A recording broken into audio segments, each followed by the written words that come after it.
यहाँ पर हम अब देखेंगे आर्थिक परिदृश्य के बारे में। तो इकोनॉमी से रिलेटेड हम यहाँ पर चीजें देखते हैं। तो राजकोषीय घटनाक्रम देखते हैं पहले। राष्ट्रीय आय के प्रथम अग्रिम अनुमान 2023-2024। तो नेशनल इनकम के आंकड़े कौन निकालता है? एनएसओ, राष्ट्रीय सांख्यिकी कार्यालय।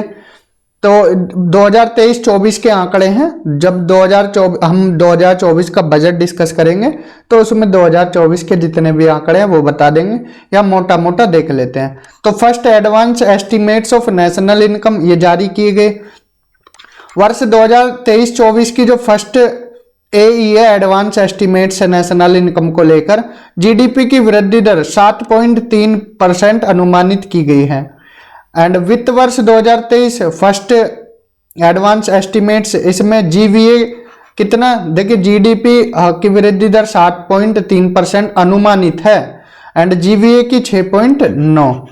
एंड यहाँ पर अगर देखें तो पर कैपिटा NNI तो इसकी कितनी रखी गई है इन्होंने, यहाँ पर चालू कीमतों पर अलग है और ये रखी गई है 10,45,50 10,04,550 रुपये अनुमानित की गई है। तो ये आंकड़े आप ना भी याद रखोगे कोई जरूरी नहीं है, क्योंकि 2023 के आंकड़े हैं, कम चांसेस रहते हैं पूछने के। बस आप ये याद रखना कि वृद्धि दर जीडीपी की कितनी अनुमानित थी, तो 7.3 अनुमानित थी। जीवीए के अकॉर्डिंग 6.9, तो ये याद रखना 7.3 6.9 क्वेश्चन अगर पूछा जाए। इतना ये नहीं पूछेंगे आपसे ज्यादा 2023 का। तो ये इंपॉर्टेंट है। 16वें वित्त आयोग का गठन, 16वें वित्त आयोग का गठन किया गया है। आर्टिकल 280(1) याद रखना है। और इसके बाद याद रखना है कि इस आयोग के अध्यक्ष कौन है? Professor doctor Arvind Panagariya, professor doctor Arvind Panagariya, जो कि कहाँ के प्रोफेसर है? कोलंबिया विश्वविद्यालय के प्रोफेसर है। 16वें वित्त आयोग के अध्यक्ष ये रहेंगे। इससे पहले अरविंद पनगड़िया जी क्या है, 2015 में नीति आयोग के प्रथम उपाध्यक्ष नियुक्त किए गए थे। वर्तमान में कौन है इसके अध्यक्ष नीति आयोग के? तो सुमन बेरी हैं। ऋत्विक रंजनम पांडे को 16वें वित्त आयोग का सचिव नियुक्त किया गया है। अब क्या क्या चीजें यहाँ पर सिफारिश से की गई वो आप एक बार रीड कर सकते हो। संघ और राज्य के बीच करों की निवल आय का वितरण, जो संविधान के भाग 1 भाग 12 के अधीन, ये सब आप रीड आउट एक बार कर सकते हो। 16वां वित्त आयोग आपदा प्रबंधन अधिनियम 2005 के तहत क्या है, गठित निधियों के संदर्भ में आपदा प्रबंधन पहलों के वित्त पोषण पर वर्तमान व्यवस्था की समीक्षा कर सकता है और उन पर उचित सिफारिशें कर सकता है। तो 1 अप्रैल 2026 से शुरू होने वाले 5 वर्षों की अवधि को कवर करते हुए 31 अक्टूबर 2025 को अपनी रिपोर्ट सौंपेगा। ये इंपॉर्टेंट पॉइंट ध्यान में रखना है। भारत का विदेशी ऋण कितना है सितंबर से लेकर दिसंबर 2023 तक? तो डिपार्टमेंट ऑफ इकोनॉमिक्स अफेयर ये आंकड़े देते हैं। तो एक्सटर्नल डेट का यहाँ पर क्या है, आंकड़े दिए हैं। तो जारी आंकड़ों के अनुसार सितंबर के अंत से लेकर दिसंबर तक 2023 में भारत का विदेशी ऋण कितना है? $635.3 बिलियन रहा। $635.3 बिलियन। परसेंटेज में पूछे तो 18.61% रहा। तो बस ये इतना याद रखना। भारत का पहला 3D प्रिंटेड डाकघर, तो भारत का पहला 3D प्रिंटेड डाकघर ये कहाँ? बेंगलुरु में। जगह याद रखनी है, कहाँ पर? बेंगलुरु में। तो जगह आपको याद रखनी है, ठीक है? कहाँ? बेंगलुरु में। ये जगह याद रखनी है, बेंगलुरु में, ठीक है? IIT मद्रास के तकनीकी सहयोग से ये निर्मित किया गया, इसका कंस्ट्रक्शन किया गया है। राष्ट्रीय स्वास्थ्य लेखानुमान 2019-20, तो नेशनल हेल्थ अकाउंट्स 2019-20 अनुमान जारी किए गए। ये इसका 7वां संस्करण है। National health system response centre द्वारा तैयार किया जाता है। टोटल हेल्थ एक्सपेंडिचर में आउट ऑफ पॉकेट व्यय कितना रहा? यहाँ पर 62.6% से घटकर 47.7% रह गई है।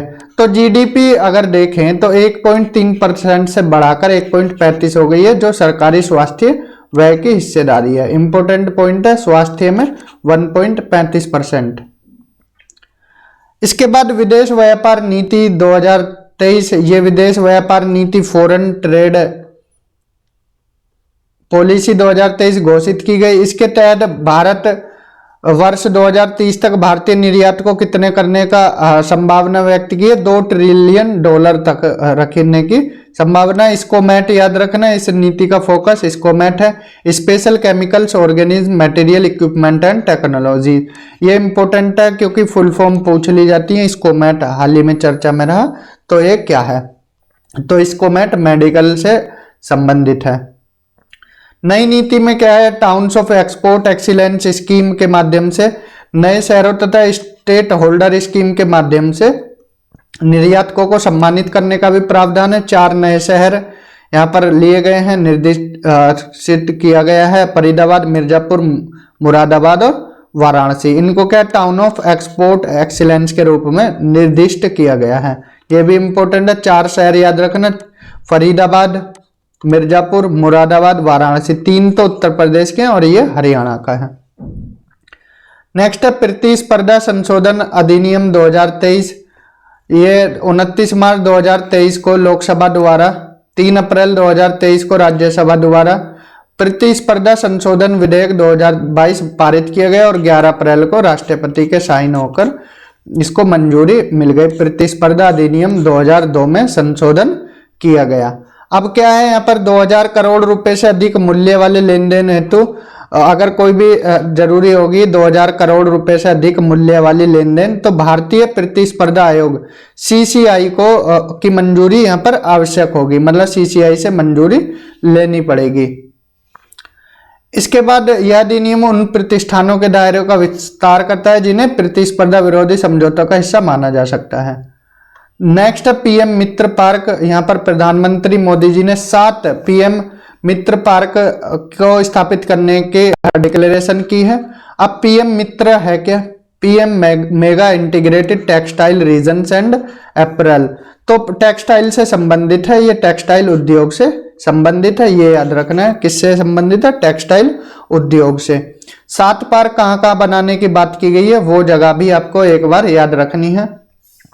यहाँ पर विद्युधर नगर तमिलनाडु में, वारंगल तेलंगाना, कालाबुर्गी कर्नाटक, अमरावती महाराष्ट्र, नवसारी गुजरात, धार MP, लखनऊ उत्तर प्रदेश में 7 PM मित्र पार्क बनाने की डिक्लेरेशन की है। PM मित्र प्रधानमंत्री के जो 5F विजन है उससे प्रेरित है। 5F का मतलब है farm to fibre to factory to fashion to foreign, तो ये भी इंपॉर्टेंट है। 5F क्या है, 5F है farm to fibre to factory to fashion to foreign, तो ये आपको ये भी ध्यान रखने हैं।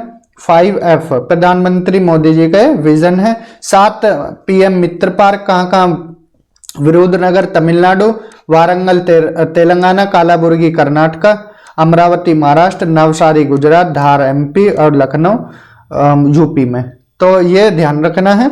इस योजना के तहत विभिन्न इच्छुक राज्यों में स्थित ग्रीनफील्ड या ब्राउनफील्ड स्थलों पर 7 PM मित्र पार्क की स्थापना की जाएगी। योजना के लिए 4,445 करोड़ रुपए की बजटीय परिव्यय निर्धारित किया गया है 2021-22 से 27-28 की अवधि तक के लिए।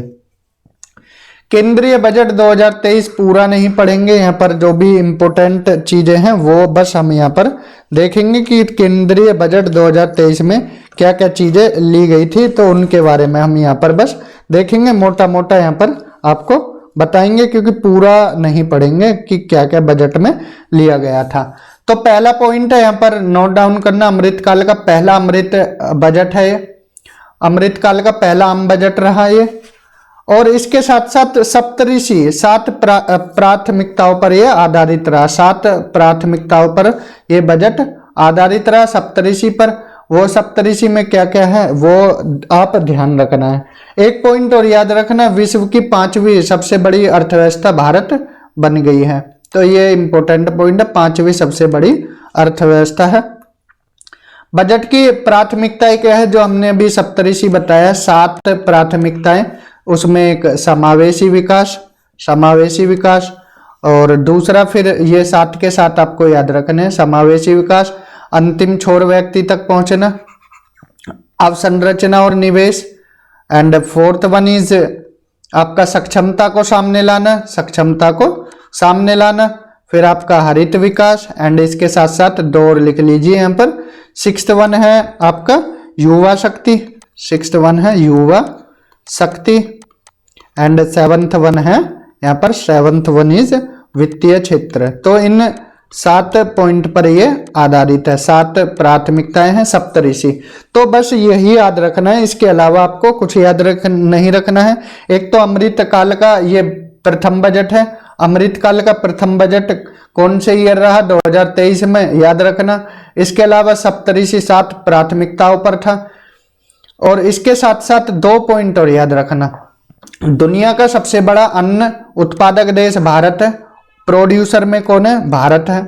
अगर अन्न श्री अन्न मतलब बाजरा, तो मिलेट से एक तरह से इसको बोल सकते हैं। प्रोडक्शन में नंबर 1 है और निर्यातक में सेकंड है। एक्सपोर्ट के मामले में भारत सेकंड है, क्योंकि भारत की भी खुद की जरूरतें हैं, जो बचता है फिर उसको एक्सपोर्ट कर देते हैं, ठीक है। एक्सपोर्ट में सेकंड और प्रोडक्शन में फर्स्ट रैंक है।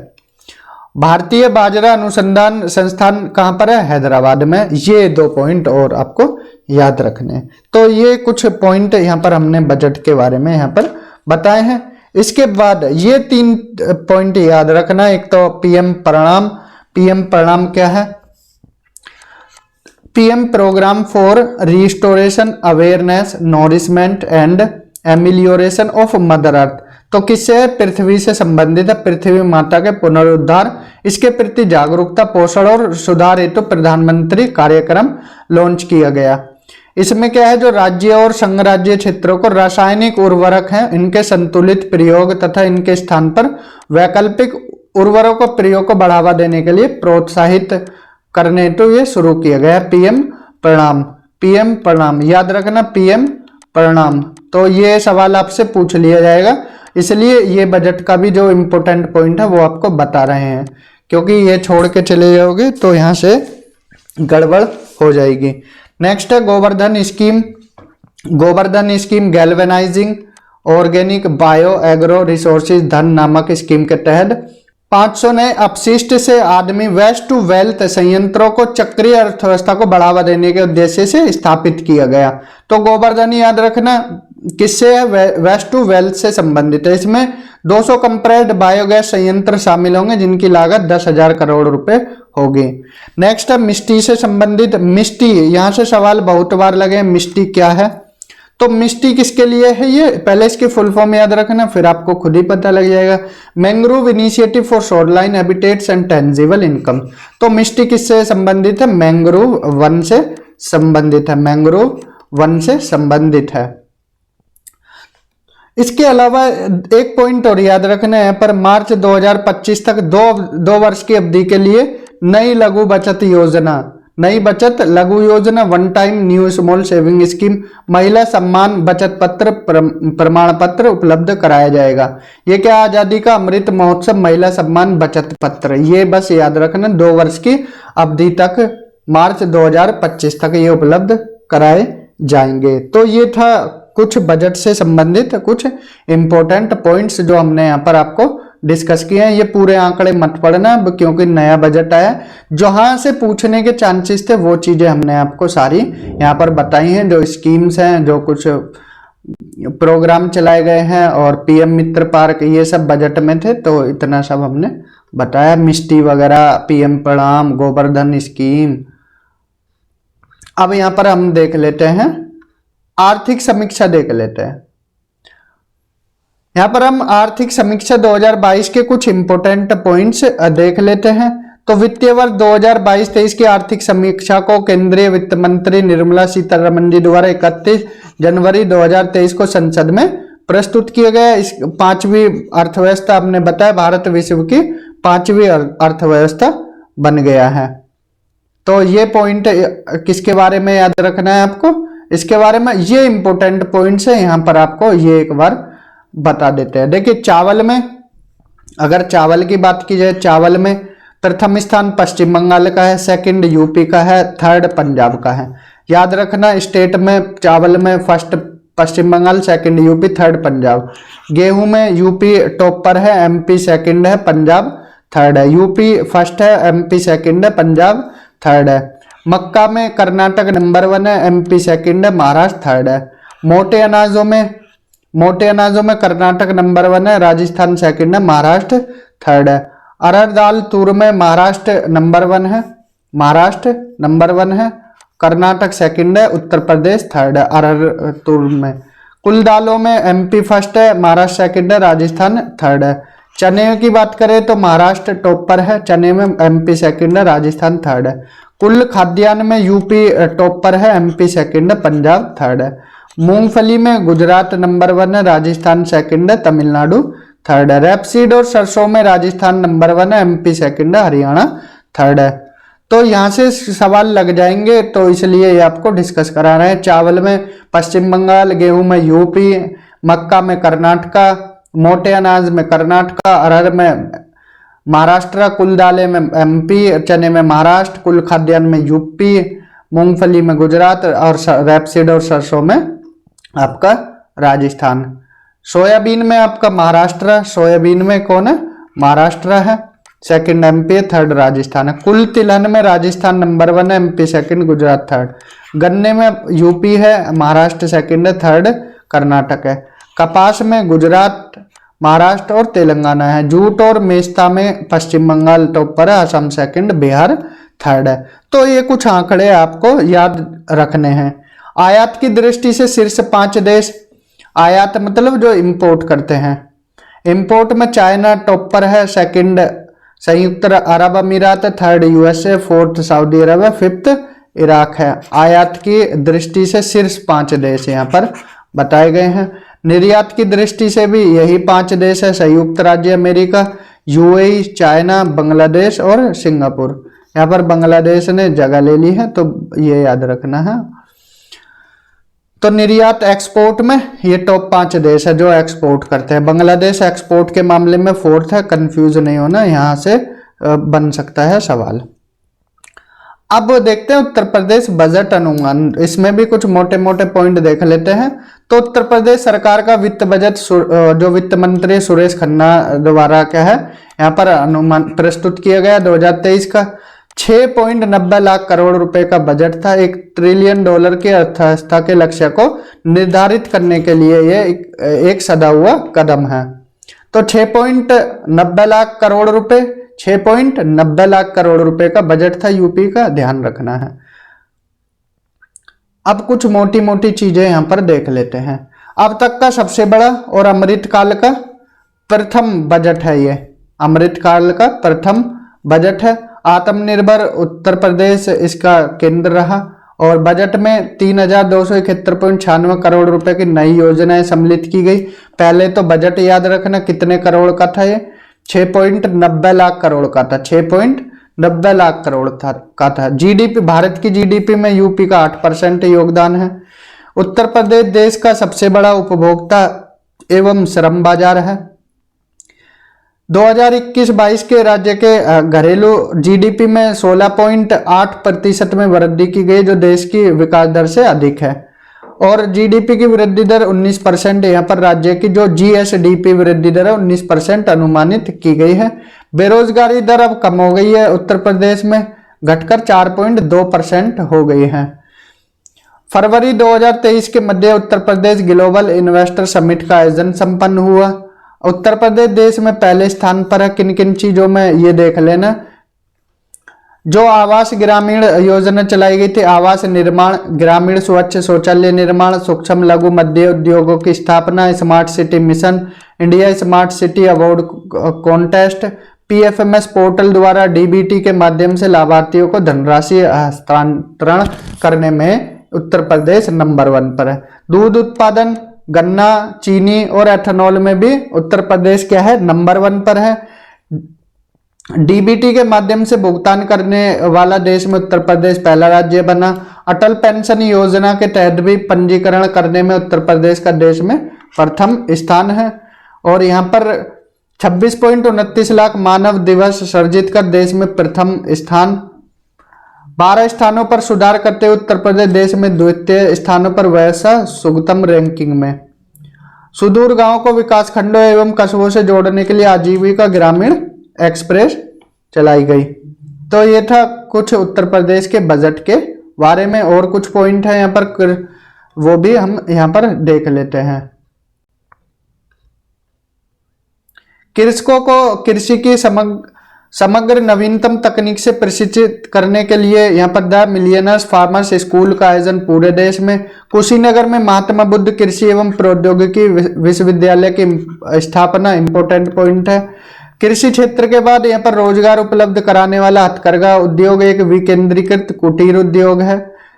हथकरघा से संबंधित Uttar Pradesh textile and garment policy 2022 यहाँ पर स्टार्ट हुई।